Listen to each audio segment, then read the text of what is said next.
સરસ મજાનું ધમાકેદાર કારેલા. વાહ. કારેલાની રેસીપી છે જ. કારેલાની શાક તો આપણે અઠવાડિયે 10 દિવસે થતું જ હોય છે. 4-5 દી. હા, એટલે કારેલા તો અમારે છે ડાયાબિટીસ વાળા બહુ ઉપયોગી વાળો આ વસ્તુ છે. અને ડાયાબિટીસ તો કારેલાનું શાક ખાઈ કે નાસોડી નોર્મલ થઈ ગઈ. કારેલા ને મેથી. હા, નોર્મલ થઈ ગયું. હાવ મેથી વઘારમાં નાખવી બેટા એમ. વગેરે દવાઈ ભાઈ ડાયાબિટીસ મટી ગયું છે કારેલાનું શાક અને મેથીનું શાક ખાવાથી. એટલે બધા લોકો નોંધ લેજો ખાસ કે ડાયાબિટીસ વાળા આનો ખાસ ઉપયોગ કરે એમ. કોમેન્ટ પણ કરજો. હા. મસાલો ચણાનો લોટ, મીઠું, ધાણા જીરું અને ચટણી, હળદર. શાક ખાવાથી નહીં ફાયદો થાય છે. બીજા નંબરમાં સાંજે 1 ચમચી ગ્લાસમાં મેથી પલાળી દેવાની, આખી રાત રહેવા દેવાની, સવારમાં ભૂખ્યા પેટે પી જવાની મેથી. એટલે ડાયાબિટીસ વાળાને દવા લેવાની જરૂર નહીં પડે અને ખૂબ મોટો ફાયદો થાય છે. 100%નો અમારો અનુભવ બોલે છે. એટલે લોકોને ડાયાબિટીસ વાળાને ખાસ આ નોંધ લે એવી અમારી વિનંતી છે. પાણી અને મેથી પલાળી હોય ને ઈ ખાઈ જવાનું. હા, એ પી જવાનું પાણી અને મેથી ચાવી જવાની. એટલે ખૂબ મોટો ફાયદો કરે છે. અને આ કારેલાનું શાક. અને કારેલાનું જ્યુસ પણ પી શકાય ડાયાબિટીસ વાળાને. અને દવાઓ બહુ ગરમ પડે, દવાઓ પીવાય જ નહીં ચડતી. આ દેશીથી સારું થતું હોય ત્યાં સુધી શરીરને બિલકુલ નુકસાન ન કરે અને ડાયાબિટીસ કંટ્રોલ રહે. સરસ મજાનું ભાઈ આજ ભરેલા કારેલાનું થાય છે. બહેનો બધી કોમેન્ટ કરજો. ખૂબ સરસ મજાની બહેનો બધી કોમેન્ટ કર્યા છે. બધી બહેનોનો ખૂબ ખૂબ આભાર. વધારે ગળ્યું ખાવું હોય તો થોડો વધારે ગોળ નાખવાનો. એ તો બહેનોને ખબર જ હોય. ગોળનો ડબ્બો પાસે આવો પીડ્યો હોય એટલે ગોળનો ડબ્બો પાસે જ હોય ને. ઈ શાક બનાવતા ડબ્બો હું મસાલીઓ તેલ ને બધું પાસે જ હોય. હા, એટલે એ બધું જોઈએ એટલું નાખ્યા રાખતા હોય. ઈ વઘાર કરતા હોય ને ખબર જ હોય કઈ રીતનો વઘાર કરવો હોય.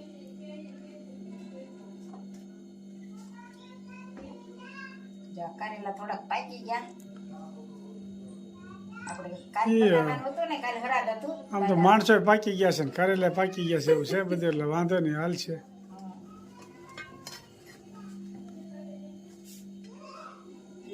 ભરીને પછી કટિંગ કરીને વઘાર કરવાનો.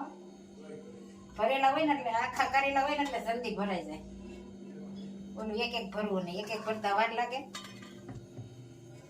મોડું થયું હોય ને તેથી આ રીતે કરી નાખવાનું એટલે જલ્દી થઈ જાય ભરવાના.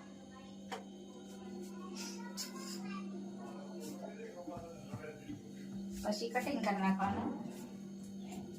અને 2-3 કલાક વેલા સુધાર લીધા હોય, મીઠું સડાયું, મીઠુંથી ભરી લેવાના થોડા. અને પછી 2-3 પાણીએ ધોઈ નાખવાના એટલે કડવાશ ઓછી રહે.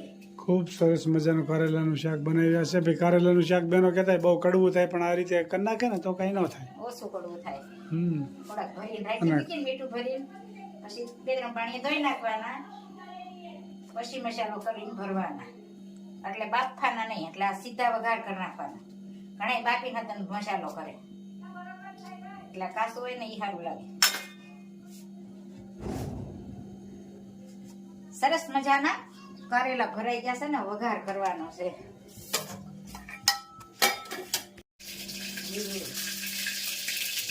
મેથીનો પાવડર અને કારેલાનો વઘાર.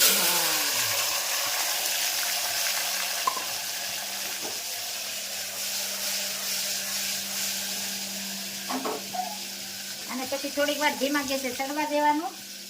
અને પાછી પાણી નાખીને કુકર બંધ. કારેલાનું શાક ને રોટલી ભાવતા હોય એ કોમેન્ટ કરજો.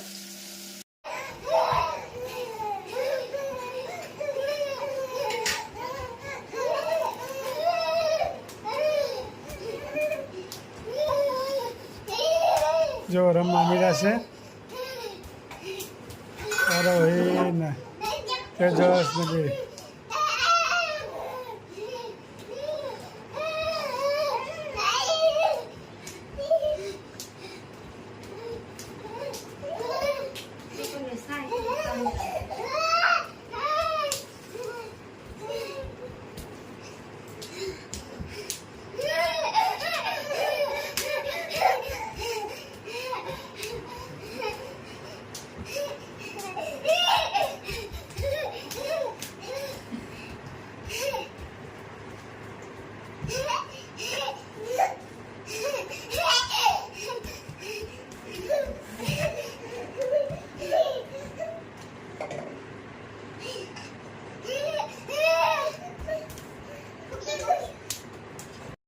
લેખ લખ્યા નવ જાય વદેતાના લેખ લખ્યા નવ જાય રાજા દશરથને ચાર દીકરા રામ તે વનમાં કેમ જાય વદેતાના લેખ લખ્યા નવ જાય માતા કુંતાને પાંચ દીકરા દ્રૌપદી કેમ લૂંટાય વદેતાના લેખ લખ્યા નવ જાય રાજા હરિશ્ચંદ્ર ને તારામતી રાણી બજારમાં કેમ વેચાય વદેતાના લેખ લખ્યા નવ જાય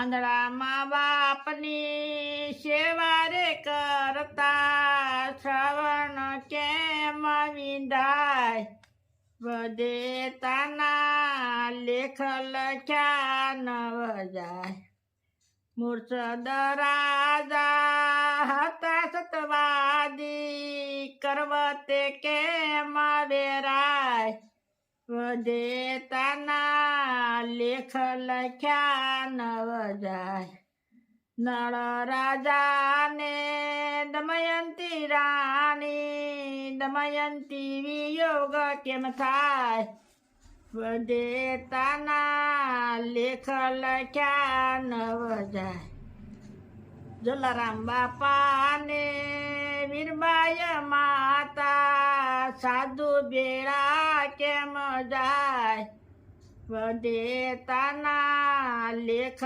લખ્યા નવ જાય નરસિંહ મહેતાના સ્વામી સમળ્યા જેલમાં કેમ પુરાય વદેતાના લેખ લખ્યા નવ જાય જય સ્વામી. ખૂબ સરસ મજાનું કીર્તન ગાયું કે વિધાતાના જે લેખ લખ્યા હોય ને એ જાય નહીં ક્યાંય, એ વિધાતાના લેખ લખ્યા હોય એમ જ થાય, પછી ભલે ખુદા ભગવાન કેમ નથી, એક એક કડી જીવનમાં ઉતારવા જેવી છે. ખૂબ સરસ મજાનું કીર્તન ગાયું મારા ભાઈએ. જય સ્વામિનારાયણ. જય સ્વામિનારાયણ.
Bye.